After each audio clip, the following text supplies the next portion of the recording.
If your teen is struggling with significant figures, don't worry, they're not alone. This concept can be confusing at first, but it is an essential math skill for science, especially for chemistry and physics. In today's episode, I'm breaking down significant figures into 5 simple rules, highlighting some key pitfalls to avoid, as well as providing some tips that you can use to support your teen in navigating significant figures. Let's dive in. Welcome to Teaching High School Science. I'm your host, Doc, a former biochemist turned high school science teacher and private tutor. Whether you're homeschooling your teen through high school science or teaching online, join me as I share tips and strategies I've learned over the years for at-home and online labs and activities, breaking down complex concepts and structuring learning in a way that makes sense. Now, let's dive into today's topics. Before we jump into the rules, let's talk about why significant figures matter.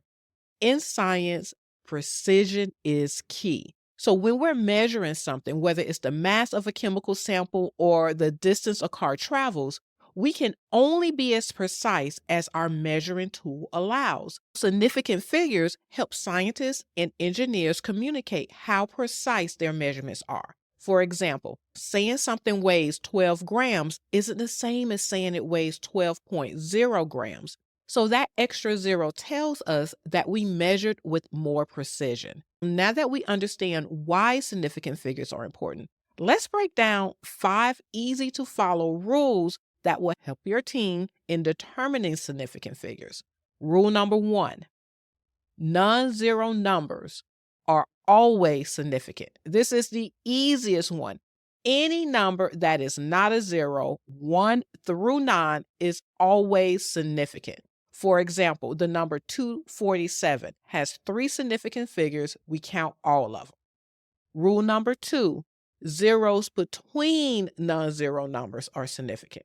So we call that the sandwich rule. If a zero is sandwiched between 2 non-zero numbers, then it counts. For example, 205, we have a 0, but it's between a 2 and a 5, which means we have 3 significant figures. 1005, that's 1005. Even though we have 2 zeros, all 4 numbers are significant because those 2 zeros are sandwiched in between non-zero digits. Now, this brings me to rule number 3. Trailing zeros are only significant if they are followed by a 0. Let's break this down. So if a number has a decimal at the end of the 0, then we do count it. If it do not, then we don't. Let's look at some examples. 1400, 1400. We only have 2 significant figures, which is the 1 and the 4. The 2 zeros behind that are important, but they are not significant. We cannot be absolutely sure that those zeros are not just placeholders for the measurement, telling us that we have 1400 instead of 14. But if we put a decimal behind that, like a little floating decimal that doesn't make sense, but in science it makes total sense because 1400 decimal is telling people or telling other scientists that we have an exact measurement to 1400. So it's all about the precision, all about communicating our exact measurements and what we can take to the bank and what we know are just estimates. Another example can be that 205. Let's say we have 2050. There we have only 3 significant figures because the last 0 is trailing, there is no decimal. By putting a decimal behind that last 0, then we make it significant. Now let's talk about leading zeros, which is rule number 4. Leading zeros are those zeros that come before non-zero digits. For example, 0.0037. In this case, those leading zeros serve the same purpose as trailing zeros. They are placeholders. They are important because they tell us the degree of the number, but they are not significant. Another example can be 0.00000450. In this case, we have 3 significant figures. Even though we have a lot of leading zeros, we have 4 5, followed by a 0. In that case, that last 0 is significant because it comes behind a decimal and behind non-zero digits. Is your brain swimming yet? No worries, I got you. In my show notes, I've linked a YouTube tutorial because sometimes seeing it is a lot easier than listening to it. So just go to my show notes, check out the video, which includes practice to help apply these rules. Now let's talk about the 5th rule, which says exact numbers have unlimited significant figures. In addition to the zeros, this one trips students up the most. And this is where some numbers are considered exact and do not follow any significant figure rules at all. These are your counted values. Particularly in science, these are going to be your conversion factors. For example, the conversion factor of 12 eggs equal a dozen. These are considered unlimited or infinite values because they are used to count. Dimensional analysis, 1,000 milliliters equals 1 liter. That is also considered an infinite number and would not be considered when you're determining the number of significant figures in your final answer. Now let's talk about some of those common pitfalls that I noticed with students in chemistry and physics. For chemistry, it can get confusing when solving stoichiometry problems, specifically when using molar mass and mole ratio. Now, calculating molar mass, you do follow the rules of significant figures. For example, calculating the molar mass of water, you have 18.02 grams per mole.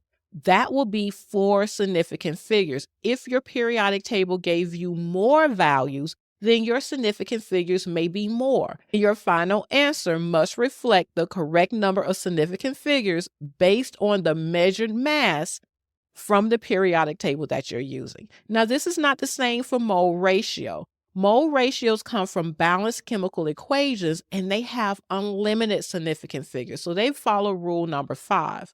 In other words, mole ratios are based on exact numbers, not measurements.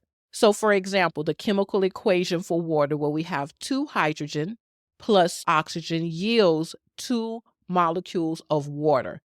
Water is a 2-to-1 ratio with oxygen. If I'm using that ratio in a stoichiometry problem, then it does not count toward my significant figures. It does not limit my final answer to 1 significant figure. And this works the same for dimensional analysis. For example, if I have to convert milliliters to liters or kilograms to grams, those are considered exact numbers and they do not count to limit my significant figures. Now let's talk about a few ways to help your team master significant figures. Number 1, provide them with a reference guide.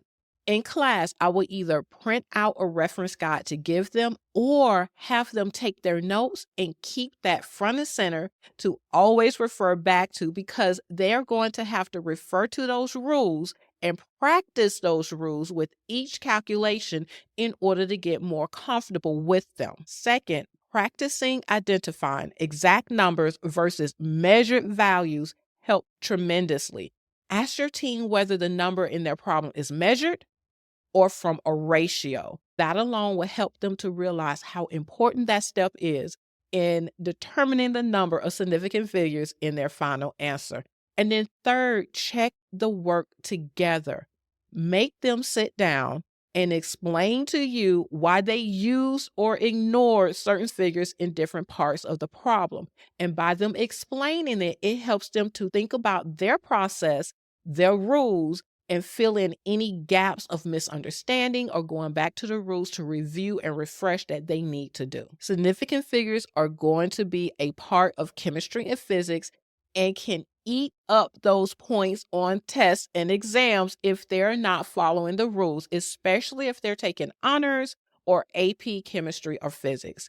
And by understanding how to apply these, then your team will be better prepared for those calculations that will come up and they will see higher scores. Let me know if you have any questions, ideas, or other experiences that you'd like to share. Head on over to my podcast page, which you can access by visiting my website at thesciencementor.com. Then select podcast from the menu. And subscribe now to the Teaching High School Science podcast for your regular dose of motivation and just-in-time science ideas. And together, let's make high school science a journey of exploration and achievement. Until next time, remember, curiosity leads to endless possibilities.